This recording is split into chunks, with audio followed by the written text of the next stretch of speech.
Hi friends, ఈరోజు వీడియోలో జొన్న రొట్టెలు ఎలా చేసుకుందామో తెలుసుకుందాం ఫ్రెండ్స్. ప్రీవియస్ వీడియోలో చెప్పాను కదా జొన్నల వల్ల కలిగే ప్రయోజనాలు. మేమైతే మా ఇంట్లో జొన్న రొట్టెలు చేసుకున్నాం, అదే చపాతీలు ఫ్రెండ్స్. ఎలా చేసుకోవాలో చూద్దాం రండి. ఫస్ట్ ఒక గిన్నె పెట్టాలి పొయ్యి మీద. దాంట్లో కొద్దిగా నీళ్లు పోసుకోండి. ఒక నేతి చుక్క అయితే వేసుకోండి ఫ్రెండ్స్. దానివల్ల పిండి అనేది ఉండలు చుట్టకుండా ఉంటుంది. తర్వాత నీటికి సరిపడా ఉప్పు వేయండి. నేనైతే 1/2 టీ స్పూన్ ఉప్పు వేసాను.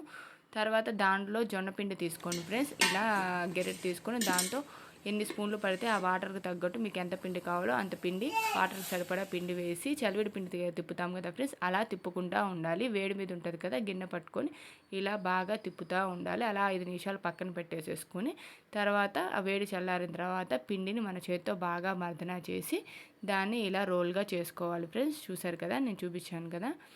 కాసేపు వదిలేసిన తర్వాత ఇలా రోల్స్గా చేసుకొని తర్వాత దాన్ని చపాతీ ముద్దల్లాగా చేసేసుకొని చపాతీ లాగా తీసేసుకోవడమే ఫ్రెండ్స్. తర్వాత దాన్ని పెనం మీద వేసి 2 వైపులా కాల్చుకుంటూ ఉండాలి.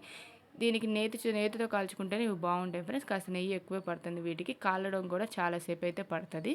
చూసారు కదా, ఇలా రంగు వచ్చేంత వరకు వీటిని కాల్చుకోవాలి. తర్వాత వీటిని ఒక హాట్ బాక్స్లో వేసేసుకోవడమే. తినడానికి కూడా చాలా రుచిగా ఉంటాయి. వీడియో నచ్చినట్టయితే లైక్ చేయండి, షేర్ చేయండి, సబ్స్క్రైబ్ మై ఛానల్.